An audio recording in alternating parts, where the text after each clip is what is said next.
Okay, hello everyone, welcome to tonight's episode. The title is An Alphabet of Beliefs. The title is An Alphabet of Beliefs, and I would like to speak about how, in some sense,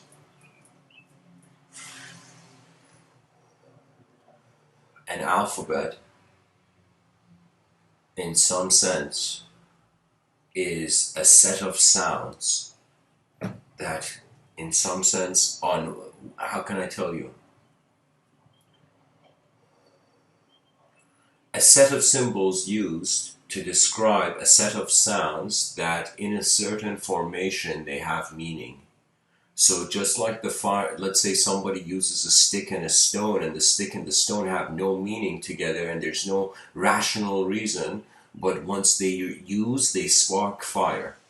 Do you see? So the rationality or the justification of certain things, they come after they're used.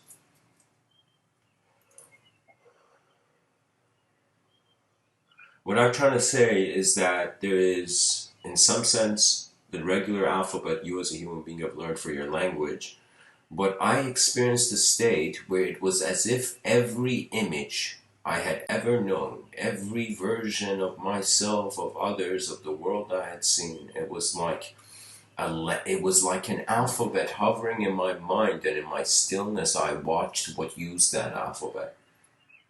And I feel that behind each of our eyes there is an ocean that is more real than the drops we are in front of our eyes. You see, the thing is that the alphabet is a certain sound representation. It's a symbolic representation of certain sounds. What does that mean? That means when I say the word apple, you hear the sound apple, but on the other side of the coin there is also an image. So it is in some sense an infusion of a subject, object, and a sound. And that's the fascinating thing, that our eyes kind of make us distinguish between objects and subjects. For example, objects are what you find in front of your eyes, but the phenomenology you find behind your eyes, they're not objects. We call it as subjects. You know, we are the subject of our own lives.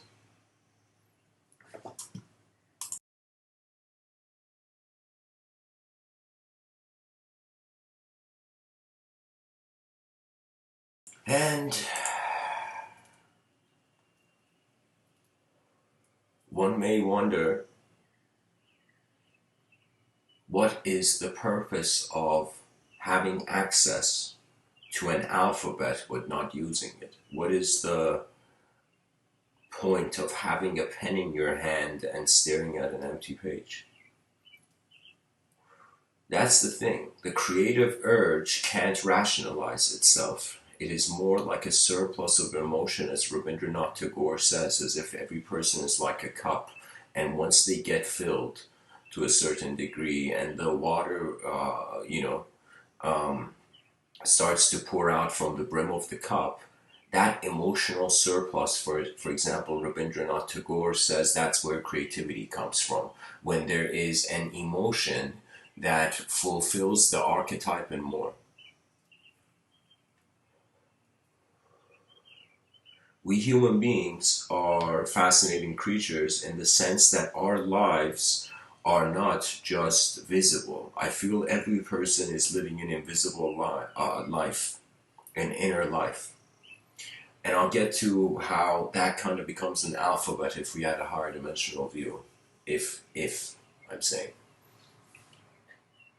You see, imagine that your parents or whatever, your guardians or whoever was there when you were young, people raise people into the world.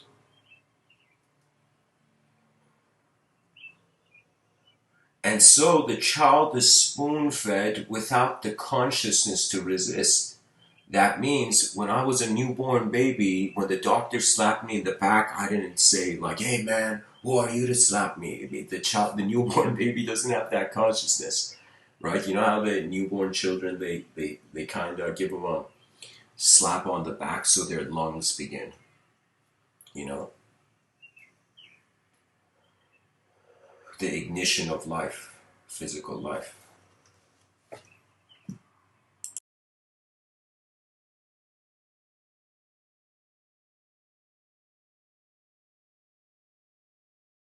So a newborn child doesn't have a psychology to know what's happening. I think there's a phase in every human being's development in their youth that they know nothing else other than to go with how things are.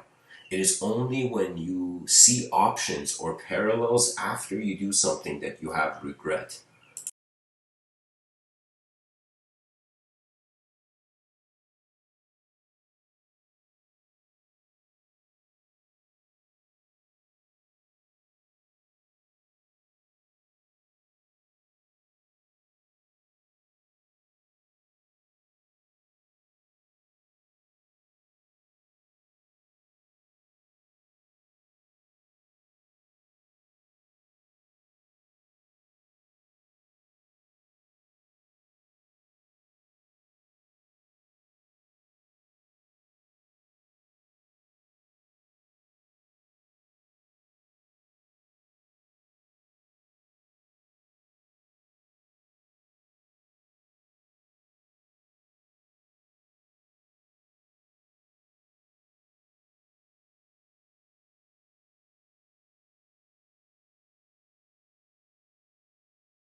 Sorry guys, this was on mute and I was talking.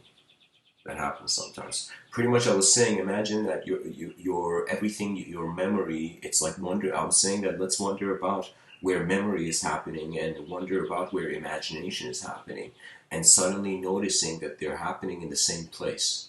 Okay, they're happening to the same non-place to the sensory perception observing it.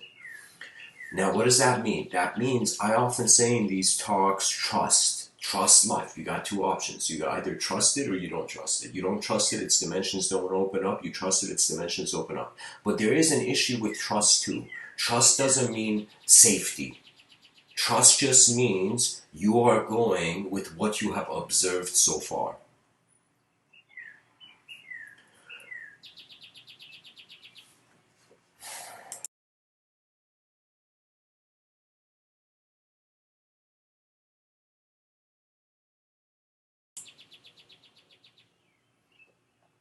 We are the creatures of nature. We're not designed to be silent. We were not designed to be static. This is why, as far as we exist, the meaning of reality cannot even be conceived as nothing. Its meaning is just not an instruction. And I kind of felt that whether it was the secular mind or the religious mind, both of them were convinced. It's like wondering about the concept of doubt, then wondering about the concept of universal doubt. You know, that means you've reached a point where you're doubting the universe. Okay? Most people doubt themselves, which that means they're doubting a part of the universe or their inner realms. But to doubt the external universe is an atmosphere of pure unknown. Nobody knows. There's unknown things going on that nobody knows. And I have this idea personally that some of these phenomenology, it surpasses the language threshold. And it's not the issue that we can't experience it or comprehend it. The issue is that if our comprehension is based on language, if it's based on a certain set of symbols, then in some sense, a vast of many other symbols are not going to be acknowledged. It's like, I don't know how many people have experienced this, but I had a privilege to go and see this my favorite soccer team when I was young, and it was this team called Inter Milan. And to be honest, it was really, of course, I liked the players in it, but at the same time, I liked the colors more. It's like some people, they choose their football team based on the color. And so I like that blue and black color. And so I remember my father, I was young, took me and my brother to this, what do you call it? Inter Milan was playing this Greek team. And Inter Milan lost. But there was a,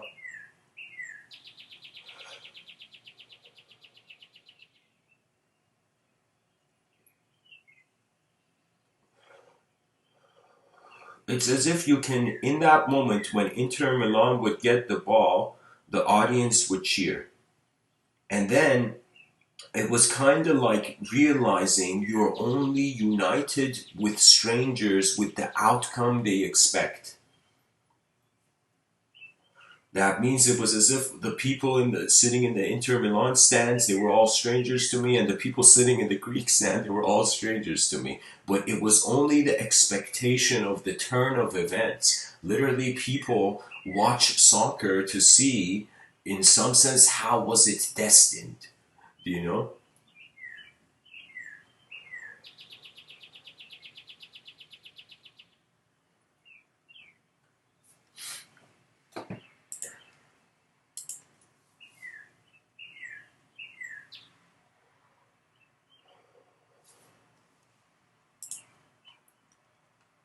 Dylan Thomas has this quote. It's part of his poem. He says, "Do not go gentle into that good night. Rage, rage against the dying of the light." And when you think about that, you kind of realize the light poetically can be a metaphor for how far human conscious existence has endured. And we were just this existential phenomena, and we became conscious of ourselves that we're experiencing this phenomena, and then we came to the pedestal of the conscious self and the unconscious world. Right now, everybody alive in 2020, you're a conscious self, you're looking at the world, and the world is unconscious. Now, to fathom that our eyes can be our whole moment and not just in a part of the moment, it literally means that when you are a personality, you have access to individually conscious technologies. When you are your presence, you are the evocation. I have had moments in my life where my inner realms have evoked me. Usually I say people's inner realms are evocational, but when I say the inner realms have evoked me, that means my mind caught on to a subtler occurrence of its own awareness, of its own noticing. That means I noticed a way my imagination was moving that had nothing to do with me. Can you imagine you like suddenly like thinking and then you choosing to stop thinking and then still there's thoughts, you know? So let me tell you what that is. People think at a certain pace. If you are sharp and you notice this, you can know any time in your inner realms where the internal dialogue deviates from how you speak. I feel that just like how everybody can acknowledge the regular alphabet, imagine the English alphabet, the letters, you can acknowledge every conception your mind has formulated as an alphabet. An alphabet is a held value. You know, like me calling this glass of water in front of me a glass of water. That's like there was a time people didn't even it couldn't. I mean, of course, glass like this didn't exist, but I'm telling you, like there was a time where there were no words for this, and that's what I noticed. We are naming manifestation on a massive level as creatures and not realizing it.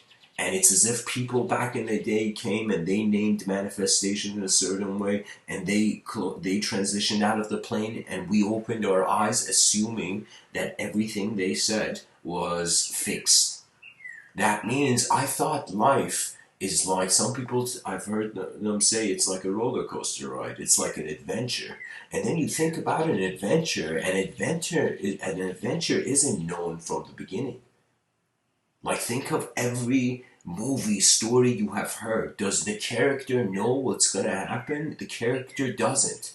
But we're trying to build a civilization where everybody's trying to know everything at all moments, you know? And so we have lost what it means to be natural explorers when the unnatural world is revealing itself faster than we care for it. I remember there was a time where it's like I was looking at the educational system and I was like, man, this educational system is so like inefficient. And when I mean educational system, all schools. Like there was a point in my youth, I had my parents would, there was a point where my family went back to my dad's business, had to go back to Iran. So for a couple of years, I went to Iran and I totally experienced life in a totally different context. And I can tell you the educational systems everywhere is messed up because there is no true comprehension on education. That means the reason the educational system has not evolved because certain conversations have not been allowed or people just haven't cared to talk about it. You know, so many people want change, few people know how that replacement is going to occur. And that was what really astonished me, that my inner realms was no longer just imagery. It had to do with the significance of how I was walking in this earth. You see, in my youth, I'm not joking, guys, I had a precision.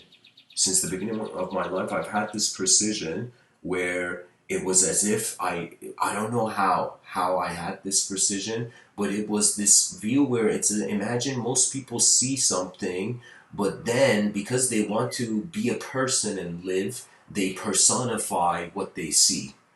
So since childhood, I felt I had access to this view where it was just sight. And I think everybody has access because we are creatures where there is a moment in our lives where there is no language, there is no characterhood, there is no story, there's no identity, there's no awareness to being a human form even. A newborn baby has no clue what it is. So life animates and it ends up strangely in certain cases having memory, in certain cases not. For example, if you see, like in National Geographic, for example, I don't know, a deer gives birth to to its baby, but the baby has a memory of knowing how to run and walk. Like the deer doesn't. It's strange. It's like animals that can't speak. Their remembrance of their instincts is more clear.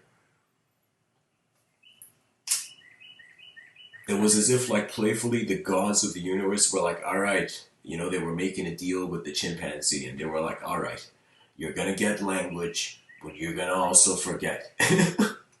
You're gonna build skyscrapers, but you're gonna have no clue how you're doing it because your past is vague. And here's the thing, I asked myself for the longest time, why should I keep something that doesn't relate to me around?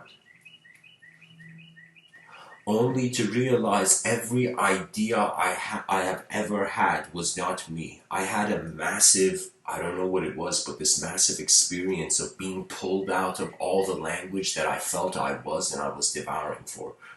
My mouth was watering for. What does that mean? That means literally if you look at a desire, if you can write down your desire on a piece of paper, that technically means it's a concept, you know? Because like you got to think about it, even if you, let's say you're someone who has an inventor's nature or something, so you would first acknowledge the phenomenology in your inner realms. You will grab a pen or something, and take steps in landing, translating this phenomenology from your inner realms to your outer realms. I feel we are living timelessly in time, because the timelessness comes from us defining time. you know Imagine you are standing on a rug, an incredible Persian rug. I don't know how many people know this, but certain rugs, you know you look at them from two angles based on the weave, they look like two different rugs. Like that's an advanced rug. So now imagine the rug was this advanced rug is being pulled from underneath your feet, but then you realize your own hand is doing it. So I have constantly felt like my mind to be just the awakening, not just awakening, just in the conscious waking state, there is form. Literally, if somebody tells you what's knowledge, like this is a good question to ask. I think it's pretty late. There isn't a lot of people engaging in the chats. Oh, okay, someone's here.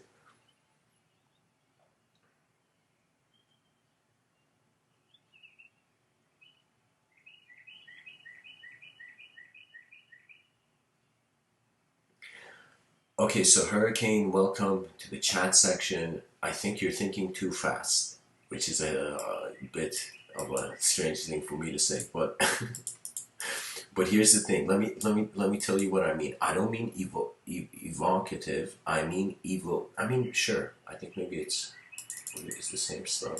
Let me just. Yeah, I mean, sure. I meant it in the sense hurricane in the chat section. Evocational in the sense that it just appears. So right now, all the comments you wrote in the chat section, how did they appear? They were evoked. Do you see what I mean?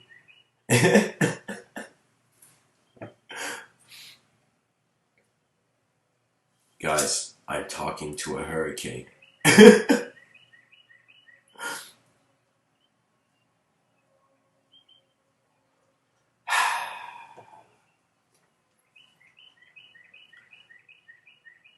I think there is an objective self and a subjective self, and there's an objective world and a subjective world. The subjective self and the subjective world are evocational and they're happening simultaneously in your inner realms. The objective world and the objective self have a distinction, like you can distinguish like this separation. Literally, you have objective, you have limbs, you're moving. This alphabet of beliefs is strange. And let me tell you what it is. It's kind of like thinking all the memories you have, imagine they're an alphabet. They're all symbols.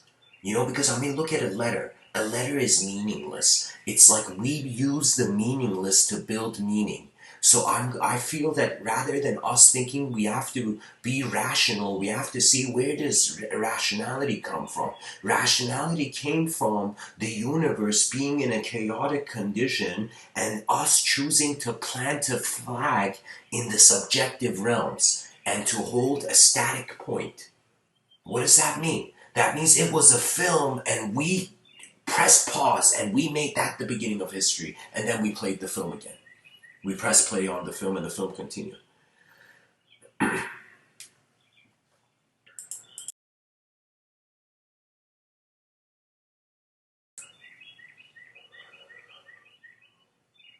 You see, there was a time where it was enough for physical survival,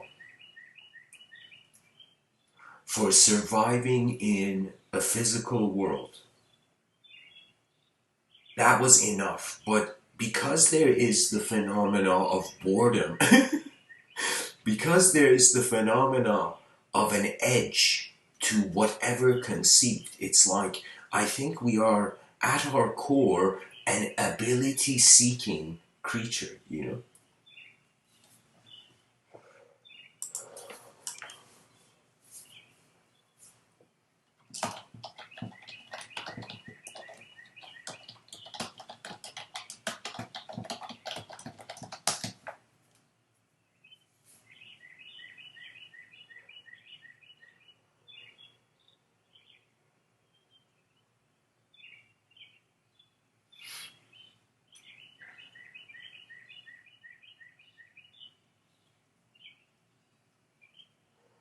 I think it's very complex because if we think of dimensions, I mean, I think about the multi-dimensions, like multidimensionality, in one angle geometric, in one angle purely linguistic. So just like, for example, you can see a dot on a piece of paper, and then you draw a bunch of dots, it becomes a line. Then you draw a bunch of lines, it becomes a plane. Then you draw a bunch of planes, and it becomes a three-dimensional uh, kind of phenomenon. So you see what I'm saying? It's as if the dimensions are built.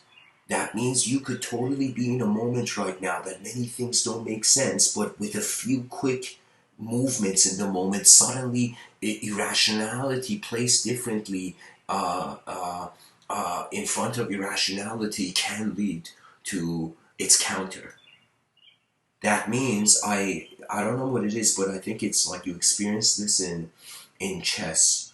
where you are not only your own mind, you have your own kingdom to defend, but there is also you're wondering how you're being attacked. You know, it's like some people, when they get attacked, they are concerned, but some people look at how they are getting attacked. You know, and when I say attacked, I mean think about your conditioning and your life being an attack of information. Literally, imagine people every day are washed up by tsunamis or of information. Information waves hit everyone. Do you know? There's moments where I've had I feel like the brain's like an antenna, and I've had my inner realms move at such a fast speed and so multi-leveled that I had to put my palm on my forehead because it was too much. It was too much to be able to observe and be able to translate into meaning. That means if you constantly, like YouTube gives you that option hilariously, like it's interesting, you know, so you can increase the speed of my talk, and then suddenly it would become incomprehensible. So the speed that we move also suggests the dimension that's observable, suggests the ability to observe. If something is moving faster than you can't observe it. That means literally, in accordance to Einstein's space-time, if somebody just was like, all right, man, I'm going to go for a jog, and that guy went for a jog and managed to run at the speed of light, nobody would ever see that person. So that person, if he's running at the speed of life on Earth, will not age.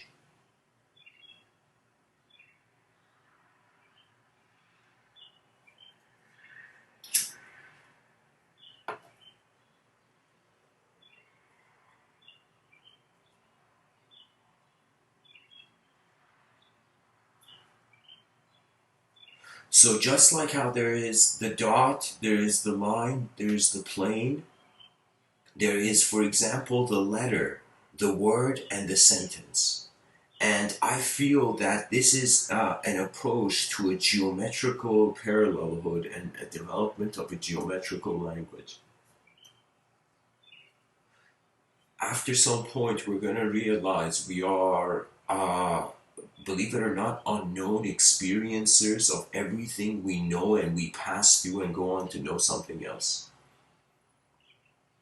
There was a time where when I decided to give these talks in 2014.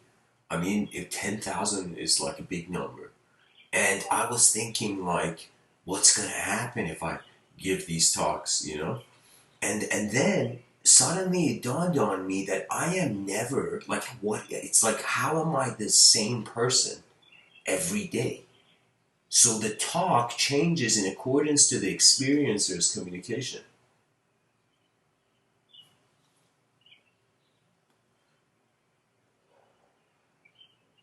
It's like there was for the longest time. I'm like, is human existence just a reaction to information in the void? And unless you realize the void, you suffer every image you're attaching yourself to. Like if today I think I'm a certain type of person, there's so many different days. Who knows who you're gonna be tomorrow? You know.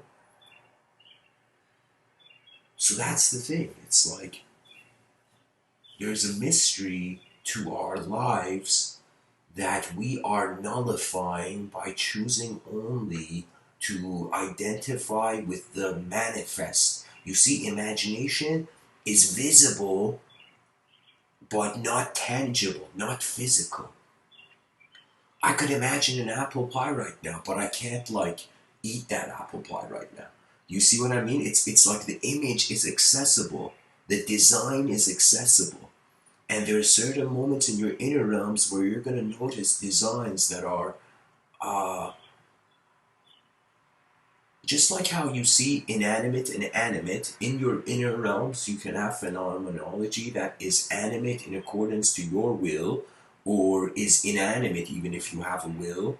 That means there's been times where I thought I had this thought, and I don't know what it is, but like I have this sort of sense where I can navigate my attention. So I had this thought, and I moved my attention away, the thought came again. I moved my attention away, the thought came again. And it was literally like a signal. It was literally like I was experiencing in my inner realms the projection of an idea, like a ringtone of a phone in a higher dimension. You know, it was literally like a repetition of it. You know, it's like intuition. I found an incredible way to kind of hilarious way to explain it. Imagine a person is sitting watching TV and they're sitting on the couch and they're looking for the remote controller and they don't want to get up. They're in some belief system. They're too tired or too old, or life's just moved in a way where they don't feel like getting up from their belief system.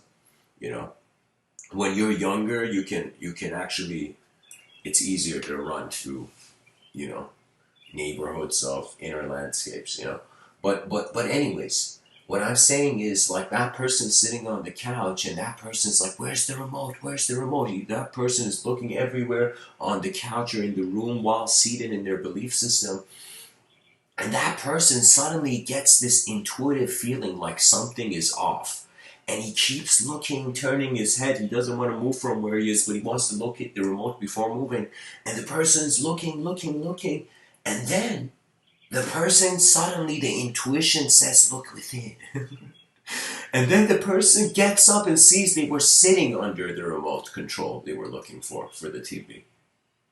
Do you see what I mean? Your intuition is something you are.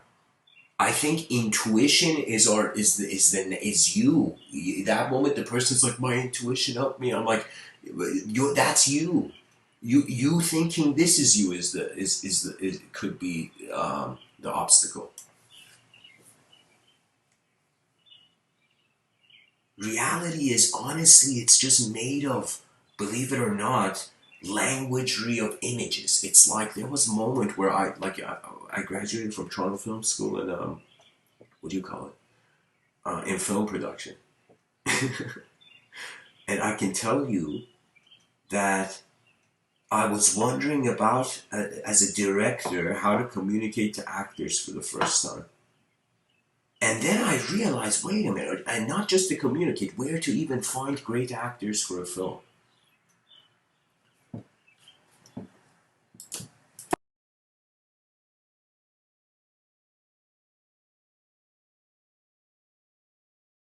Then it dawned on me, every human being is acting.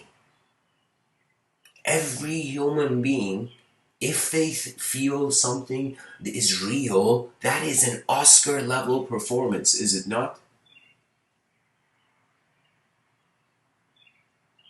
So I was thinking like, how incredible that it's as if every human being has acting experience, but acting experience in their own story and script of life.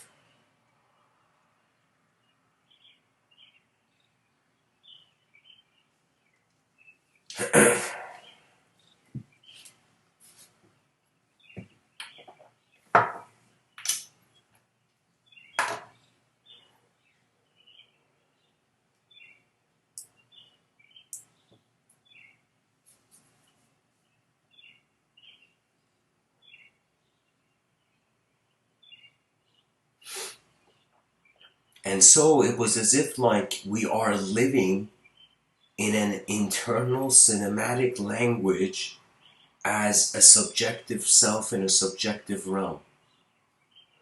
But here's the cool thing. If I tell you imagine the earth, the image of self goes. If you look at self, the image of the earth goes. So I think it's we are not that advanced of beings. I think for now a lot of things or whatever's put in front of the human being, it has no choice to identify. Imagine a point where human beings become so conscious that it's as if like they can not see each other's thoughts, but they can see how each other's eyes or how thoughts are making the person be. You know, it's like there's been times in life where I saw people make mistakes and I was like, why did they do it? You know? And there's been times where I've made mistakes and I was like, why did I do it? And after a point, I was like, it's just attention. We are the presence of this exploring attention in this realm.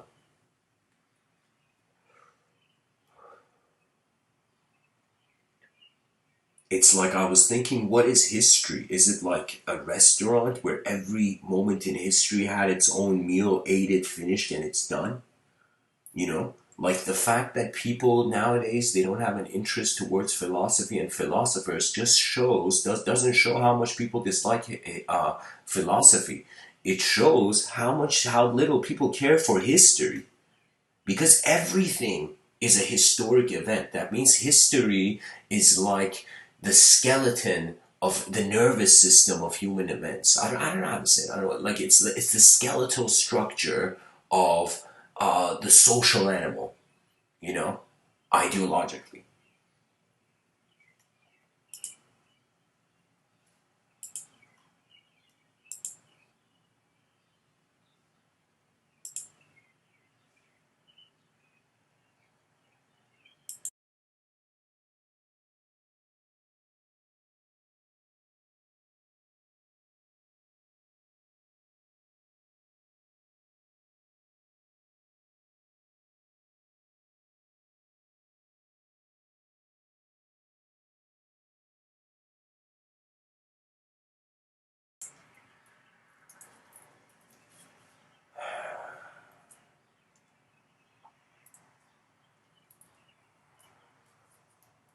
To be honest, uh,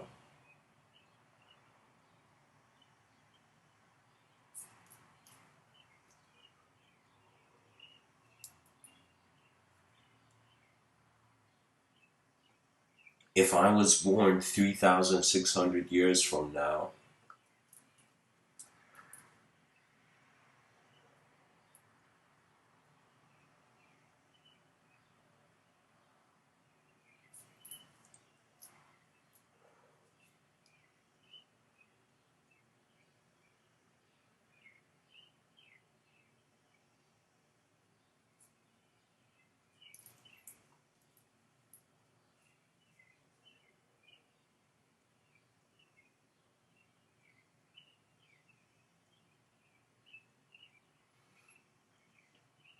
I would probably pilot.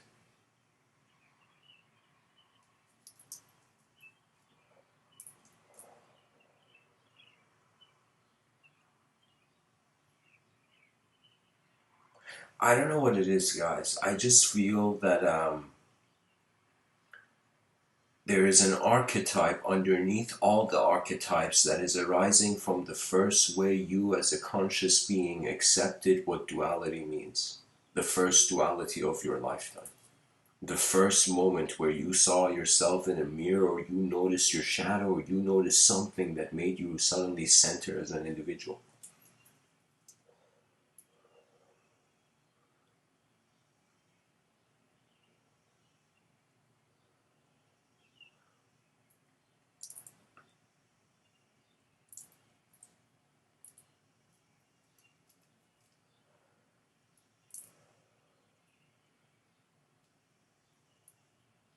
Back in the day, Heraclitus that spoke about the Logos was the eyes of the world living through the eyes of man.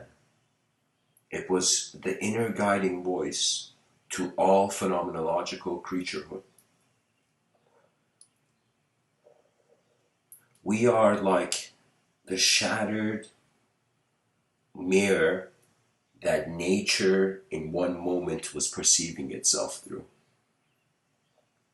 And so it's like every human being is literally like you. If an alien came down on Earth, you would literally be in. If you were, let's say, in the future, I don't know, interstellar civilization games have started, and I don't know, let's say aliens are immigrating to our planet and we're immigrating to their planet somewhere.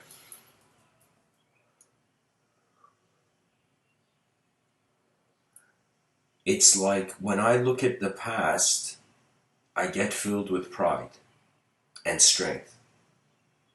A strange strength when I look at my past. When I look at my past and I kind of see all the human beings that just continued, it's as if the spirit of humanity is synonymous with continuity. You know how many torches have been passed down on this earth? You know how many, as I'm speaking, how many human beings are relaying information?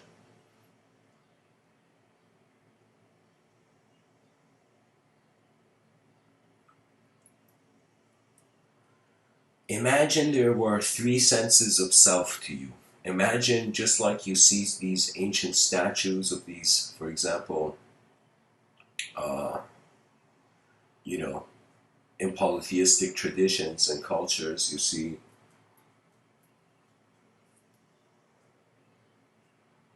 gods that have three faces, literally. The god has three faces. It's like, and so imagine that there is three senses of self to you currently in this moment. Let's start with the three. There is a sense of self that can never die. It is the dimension of creation. There is a part of you endlessly till the end of time, endlessly creating. And there is a part of you, imagine, a dimension accessible, a face to the self, that is endlessly being destroyed.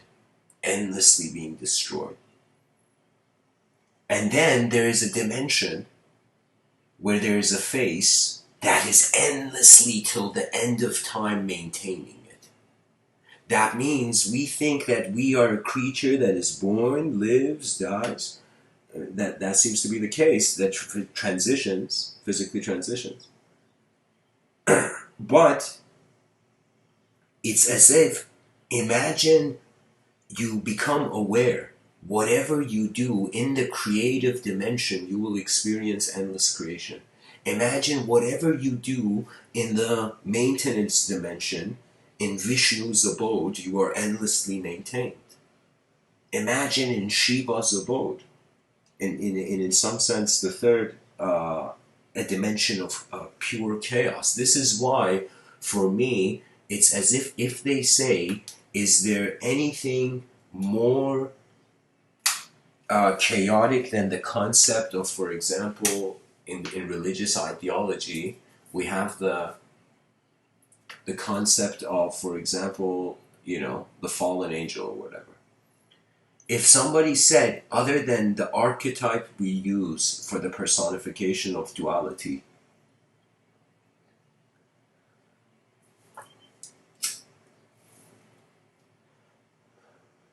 is there something that archetype looks and is in some sense a chaos to the chaos? Is there a greater chaos to the chaos? Is there a chaos that the most chaotic creature in this existence can't fathom? Could there be a chaos? So I'm saying, imagine it reaches a point where it's no longer about right or wrong, or the aftermath of the destination. You just reach the witnessing mind that notices the simultaneity of these three modes of being. That means it's strange. It's as if the left brain, your left brain hemisphere is told to endlessly nullify. And your right brain hemisphere is, imagine, given a command to endlessly create. One part of your brain is endlessly observing chaos, and one part of your brain, imagine, is endlessly observing order. And imagine the frontal lobe was commanded to maintain these. Imagine the frontal lobe is Vishnu. Imagine the left hemisphere is Shiva, and the right hemisphere is Brahma. I'm telling you, it's the study of the dimensions of the dimension, which leads us towards the. I think Alan Watts maybe pointed to it, where he called it irreducible rascality. That irreducible rascality is like which dimension you're in. That means when I speak, I feel like Brahman. when I get angry, there's a moment where I feel as if it's an archetype that is open to pushing. There was a time, I don't, it's been like years, I think, since I've gotten angry. But like an anger that remains. Like usually, even if it's anger, it's like I get angry and then it's like that moment's done. It's like been there, done that. And you move on to your next moment. But there's some people who they have experiences in life where as if their attention never leaves that experience. Imagine like something intense happened to you, and you as a person, that event is now taking up your attention in whatever endeavor you do as you go on into the future. So you have to be conscious that you can assist the processing of your intelligence as it's happening.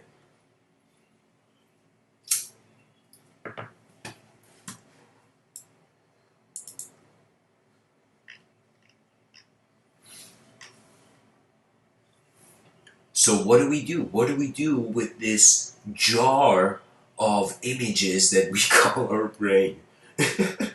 What do we do with this jar? And it's like the neurochemistry of the brain is like liquid in a jar. That's why I'm kind of against subways. I'm not against Elon Musk's Hyperloop, but I'm against subways. Because literally it's like if you hold a jar of liquid, if you just open your coffee lid and look at what happens every time the thing stops, you kind of get a sense what's happening to how like 70% of your body is made of water, you know.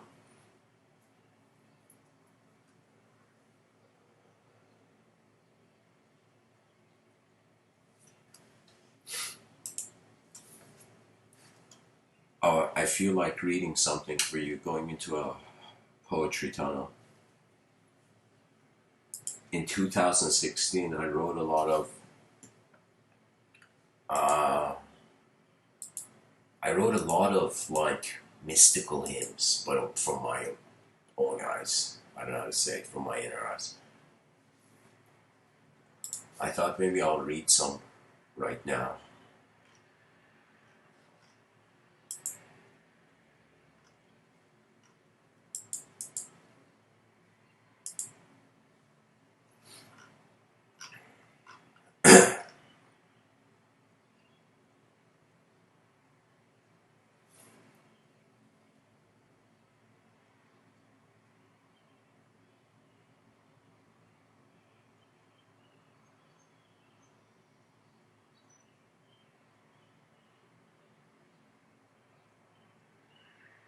So, guys, I'm going to read for you. I'm reading from this poetry collection that, when did I write this? 2014.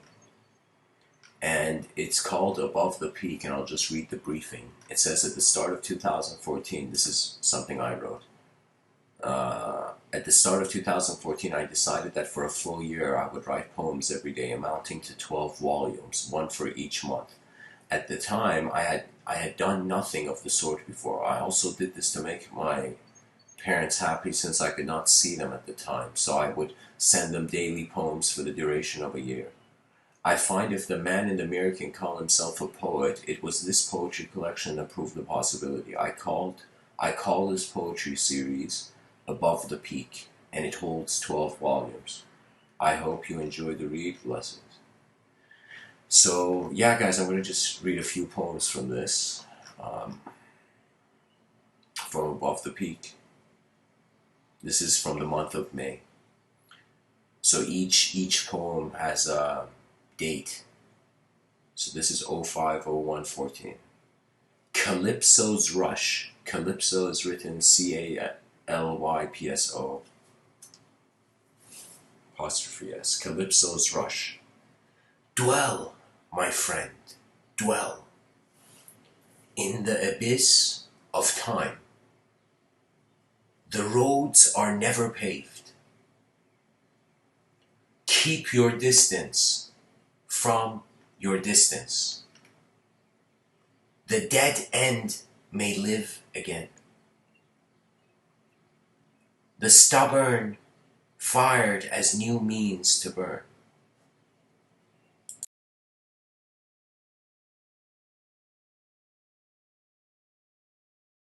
The road isn't blocked, but your other legs may have collapsed like trees. Your journey has begun after you are complete. The stars look at Earth, and Gaia looks back. Intense moments are never tense, but freeing. The weight has broken the scale. Your command no longer commands you. Be free and luminous. The skies will open to those who look down. Feel your heart flying all around. The pilot is the road of his choosing. The mistake has only taken shape. None may see the sea you have found, but your depths will be felt. But your depths will be felt.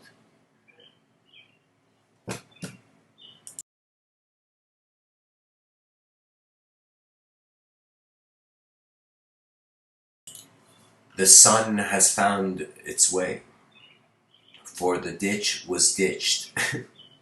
The digger no longer digs himself, the mind will never mind. The books will be stacked for your feet, you have embraced a brace you don't need. The markers have left their mark. The girl has found bigger arms, for the space has given the space to be. Your travel is on the level you perceive.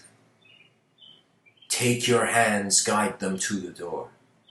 Some things will never be true, but in that falsity, you will discover the real you. The city of your breath holds many bodies in place. The air is thick, but the thunder still yells. There is more to the storm that changes your eyes. For the life of the sun is to be burnt in your own glow. The suffocation of hate will yell at itself. But love has let it pass through the pain of its own disbelief. Love can change those in love. Find yourself in awe. My hand has picked up the ruby from the ravine.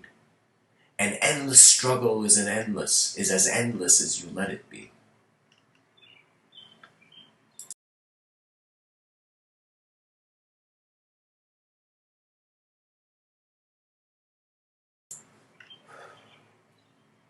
Shift your gaze. Look within all that takes place. The clouds too wonder of the day, they are seen in the smile of the child that looks for something. But the design is more lucid than your dreams. The freedom of the sky is the route routed in itself. The path is endless for those who have awakened.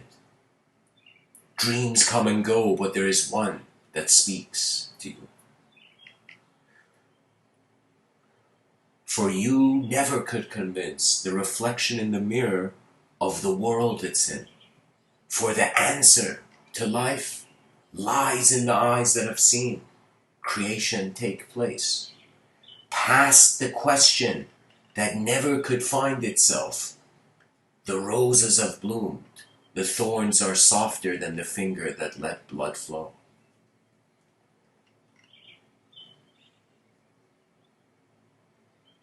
In the wounds of the past, you see a man that never walked away. But when you lose your feet, you are forever found in the infinite. For now, you may own what is won. For what is destined is the destination you shall become.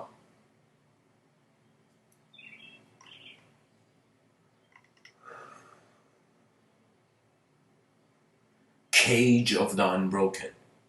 It's the next poem.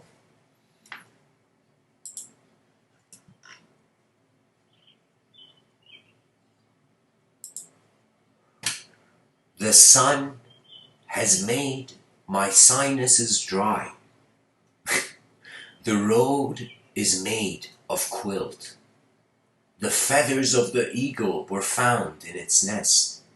The claws of the leopard gave the ground a new meaning of speed. The lion that roared paved might into the unseen. Some kingdoms were made to last, others must pass. In the sphere of your knowing, you have held orbs of light since your birth. The family you seek stands in your eyes waiting. Your eyes were opened and now you are here with all that is. Do not just speak the language you think you do not know. Communicate to all life through all its doors. In the stare down you have looked up before and after. Shame is a little game.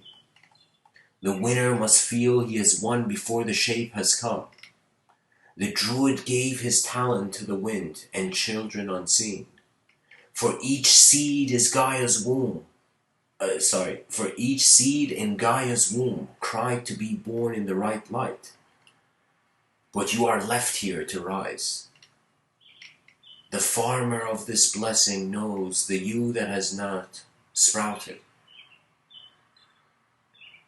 The farmer of this blessing knows the you that has not sprouted. For the tree of life was acknowledged before its planting. There is no shafur when you water yourself in the light of your eyes. Remember whose hands splash water on the face that believed to be dry. Remember whose hands splash water on the face that believed to be dry. The morning has come, the dawn has changed into sunrise. The mirror of life may never lie to life. Breathe in where you are. I am a writer writing what's written. For my toes were always in the ocean, my knees had to follow. When two pillars collapsed, I felt the waves of time dance in the darkness of light. The expression I am here to express is my cause. For the letters in this word have drowned the alphabet of its lies. The animal that is the you that bites is the animal that has walked by. There is no shroud of fear in the shackles that stay too long. The bricks on the wall are placed as one. You may hate the heavy wind, but it will teach you of the floating to be done. For the prophet that looked up found his feet in starlight. If you never could dance, dance tonight. That's where the poem ends, guys. That's the poetry tunnel for this episode. It's honestly language. Where like apes used to throw mud, now they're throwing language. We're 8 billion, creatures throwing language at each other. And really we have no other option. I mean, literally the inner realms are made to be either shared or observed, really. That means speech is a privilege of a recent evolution.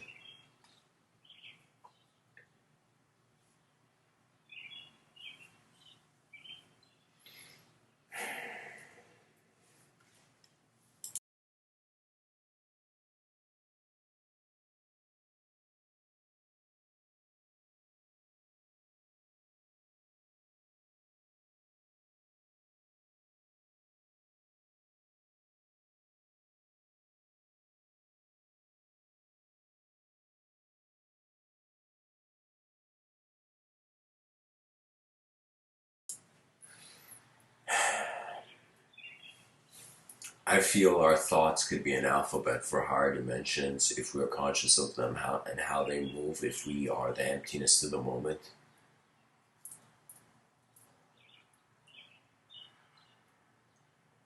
I feel we're a species awakening to its true nature, which was never an object. It's like the candle. Literally, it's like this. It's like biological birth is like the candle. Somebody makes the candle, and then there is consciousness, the individual consciousness, the identity of the individual's personal subjective evolution. And that's like consciousness beginning, where your first memory, the earliest memory you have was. So that's where the candle flame is sparked. So when the child becomes an individual to itself, it's kind of like you're biologically, it is true, we're born, but consciously we awaken. We are not born. We wake up to life subjectively. But biologically, we're born. We're designed. Like there was like before 1991, I didn't exist.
In life, you you are like an energetic attempt that's conscious of itself, okay?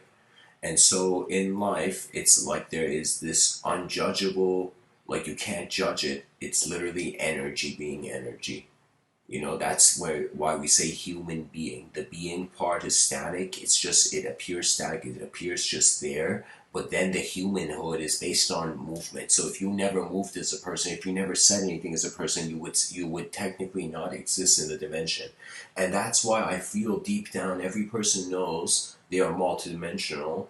And the reason is because we're all trying to find some home. Just the fact that there's a concept of a home means out of various dimensions, a certain there was something preferred. So sometimes it could be fascinating to wonder, where do your preferences arise from? How much of the intelligence of the moment is the environment speaking, the ecosystem moving, and how much of it is actually something else moving? Something that it is. We think it's an object only to realize it is beyond the subject.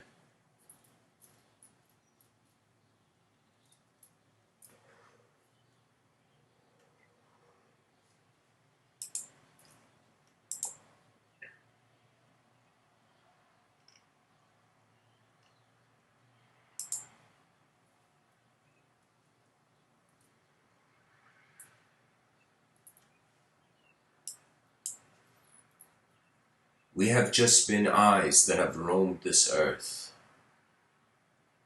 moment to moment traveling its surface, and eventually building a civilization so advanced that through our observance of communication, we are realizing there is a way where it's inseparable. It's like you can't tell if you are the universe moving right now or if you are you moving right now. There's an inseparability to the macro and the micro, as Plato said, as above, so below.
I don't know. There's this story. I don't know if I should. I'll share it. It's from Rumi. I don't know if it's from Rumi or Hafez, but I think both of them had an incident similar. Pretty much the story goes like this. Just treat it as a dervish story to be safe. To be generally accurate. There's this kid in the market and he starts talking about, the mystical and whatnot. And suddenly there's this philosophical discussion in the town.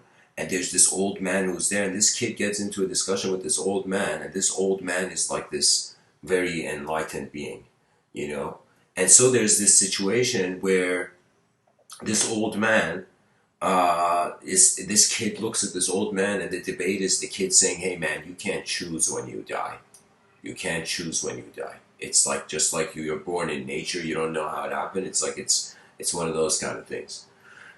And then the guy's like, "No, you can be conscious of it." The old man's like schooling the kid. He's like, "No, kid, you know, you can be that conscious." And so what happens is the story is very strange. Back in the day, they had these cylindrically kind of wool hats, and so the guy literally puts the wool hat on his ear, and he's trying to show this kid that it's possible. Like this is like next level teacher inspiration right here, guru inspiration. The guy puts his hat on his ear and places his body on with the thing on onto the, what do you call it? Uh, he leans his head with the hat in between his ear against the wall. He closes his eyes and like an object becoming lifeless, closes his eyes, takes a deep breath, and that's it. He leaves with his breath. And the kid is shocked. The kid is shocked. The kid realized it was something as if it was possible.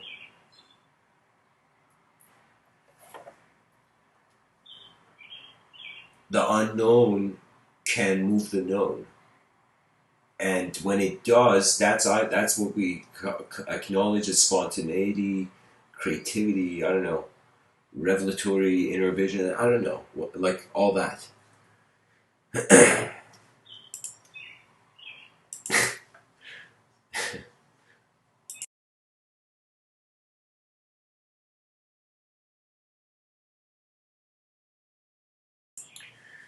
Anyways,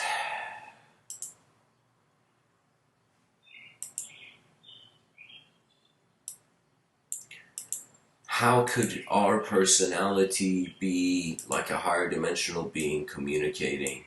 Like it's our own self. Like we're a three-dimensional being. Our body's two-dimensional, and the way our body moves in two-dimension. For example, imagine it's from a three-dimensional mind or whatever. So if we are an intelligence beyond the form, it's all about how civil we are. It's like there was a wave of civility and progress and civilization where we had to be civilized about how we behave different from animals. Okay? And then there's this other approach where now I'm saying we have to look at the civility in acknowledging conception. So for me, this whole game of belief wars that have kind of plagued history, it's like their end was only the need to acknowledge that there is two worlds happening. The inner life is occurring simultaneously as the outer life.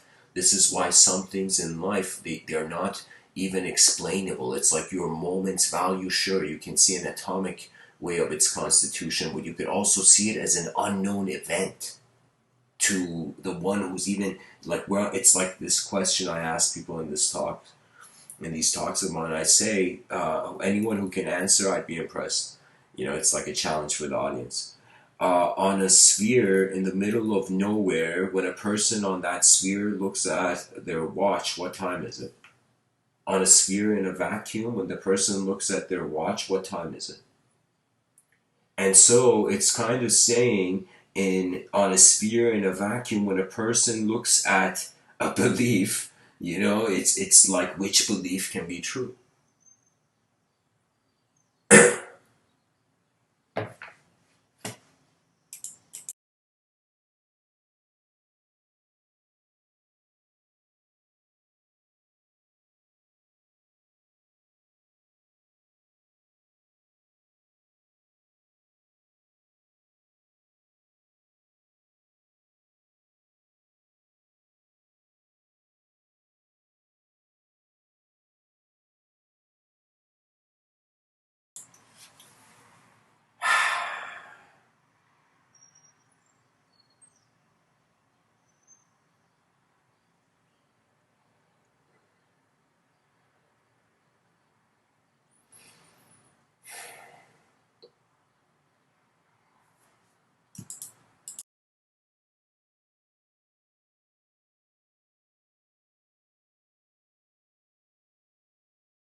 Sorry, guys, I'm reaching that point of the talk where the question is just too big. It's too big, god damn it. I don't know, I feel all language is like, you know, the shadow of an image. And an image is the shadow of an unknown movement. So it's as if the issue is not that we are intelligent or not intelligent. We live in a universe where intelligence has shown its face.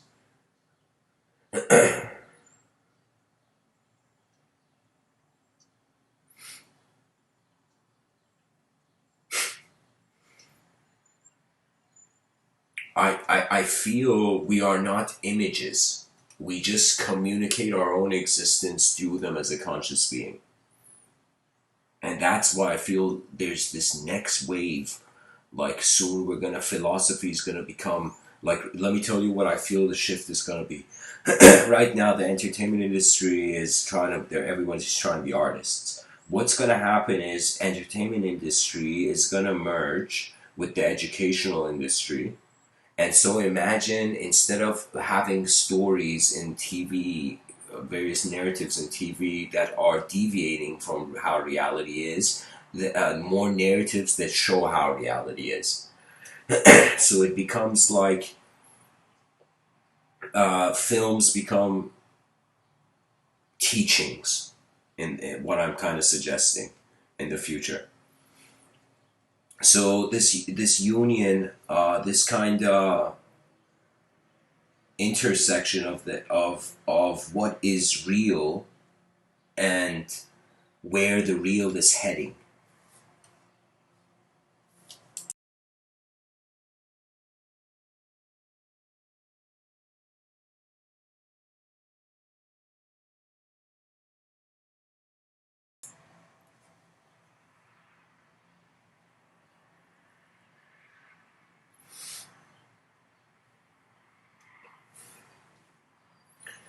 Anyways, guys, thanks for listening so far. I'm gonna open it up to Q&A, and just wonder if all your memories and images and all the content, subjective content of your mind is like an alphabet, which you perhaps potentially from a poetically timeless state can navigate.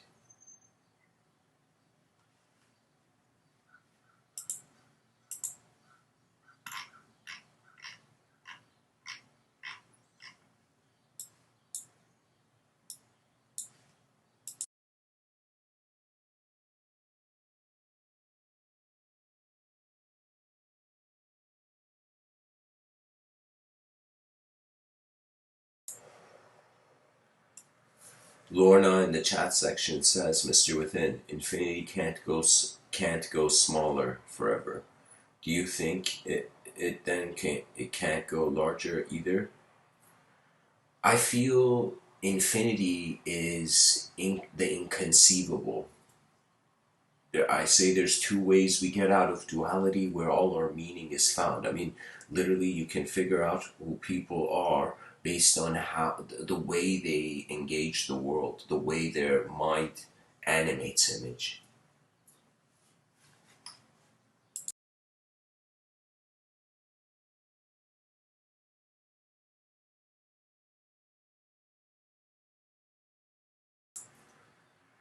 I feel infinity uh, is an absolute, and to think of an absolute phenomena means that the individual would cease to exist. So maybe infinity can go smaller or bigger, but not to us, maybe to itself. And infinity, of course, it's an abstract notion, but I playfully, poetically say the infinite is in the finite.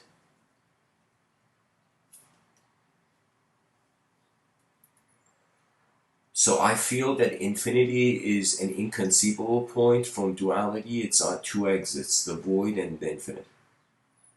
So if I think about this universe, moving at an infinite speed, it becomes unfathomable. If I think it's endless, like can you visualize how big the universe is? No, you can't. You can only see as far as the sky allows you visually with your eyes. But the mind then can see an image and correlate and kind of get inner images of how big the world is.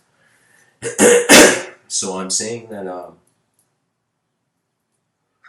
I don't think, in my experience, infinity is, we can't access it dualistically. Duality can watch infinity, and infinity can watch the void, and the void can watch the singular, and the singular can watch the dual, and the game goes on, eons, eons, eons, eons. What is this karma? It is not karma. It is how the universe is living a life while we are. And the mystery of the life of the universe is my fascination. That means there are different, based on the dimensions you see to life, your beauty divides. So think about any complex situation the person is. What is the tactical strategy like generals would use? They would divide and conquer. So imagine anything the person, they look at, anything you come to life, you you either are dividing it to see what it is, you want to see what it's made of, or you want to see where it's made, or what is the context to the sight that's present in the moment. So yeah, I would say something like that to you, Lorna. Thanks for the question. And guys, anybody can ask a question. If not, you know, carry on, citizens of the greatest humanity.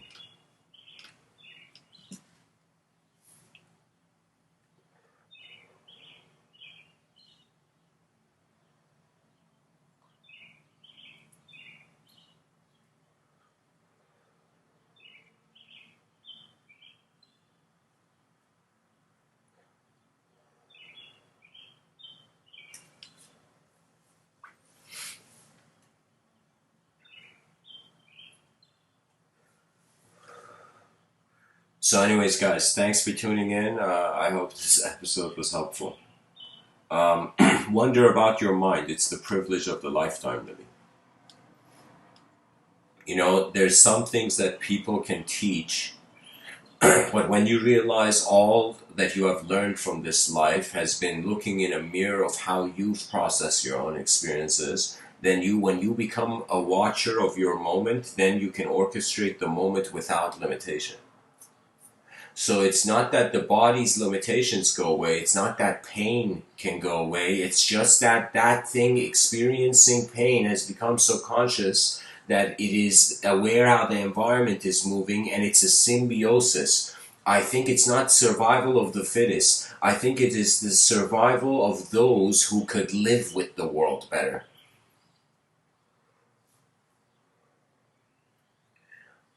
I think love is when the inner realms see each other for what they are. I think that's what it is, because it's like, think about it. Those people you love, you in some sense you don't want anything to hurt them. You don't want anything to touch them, for example. You know, to bother them. You know. So what does that mean? That means you have seen the fragility, and that fragility has a value in your own eyes. You know. So I would say love is when the mind realizes it can, other minds can see it. You know, that was the thing. Like, that was the most profound thing. I mean, the idea of sacrifice is kind of messed up, but the idea of what the impression sacrifice left. Like, for example, there was this film, this incredible, hilarious film by Will Ferrell. Sorry, the film wasn't by Will Ferrell. He was acting in it, and in the film, Will Ferrell is this guy who hears the narrator's voice, who's this writer writing on a table. And there's a moment where Will Ferrell sacrifices himself so this kid doesn't get hit by a bus.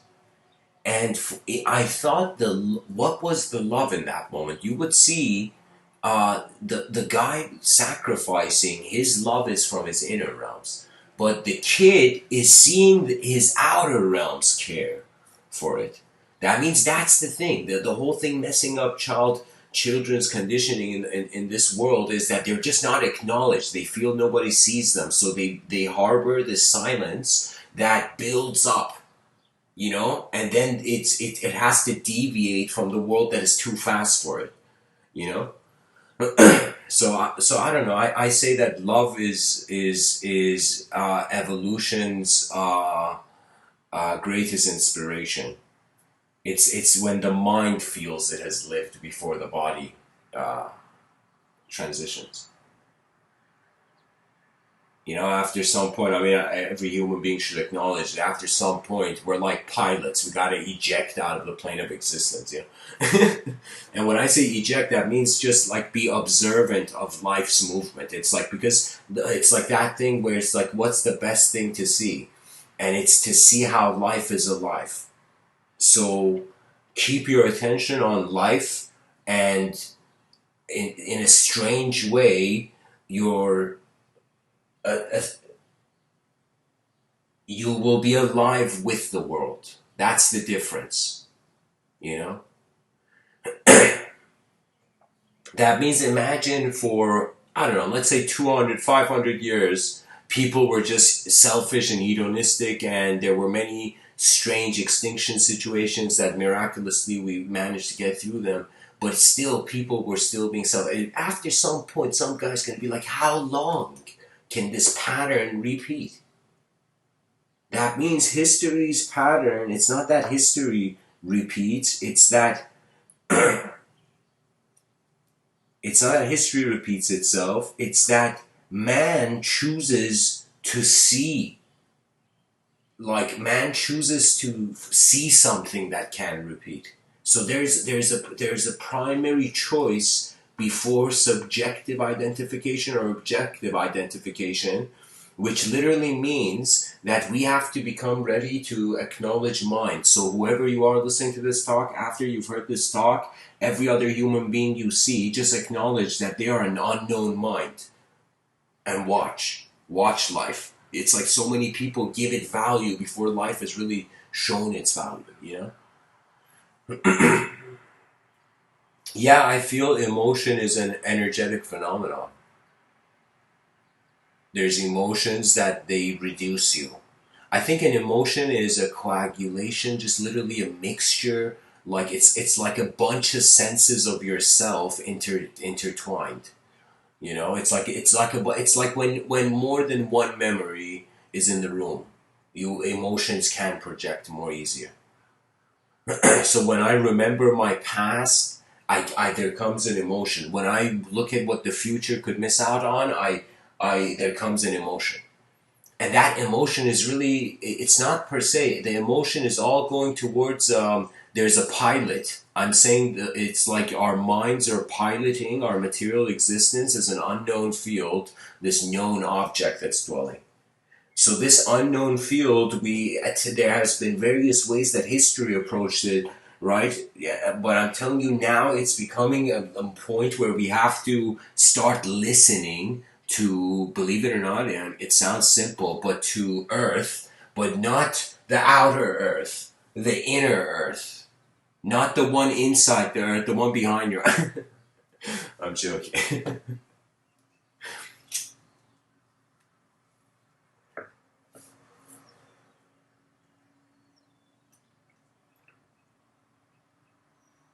So, anyways, guys, I'm going to end it here. I'm going to just say, study your attention. The secrets of everything's there. Much blessings and all.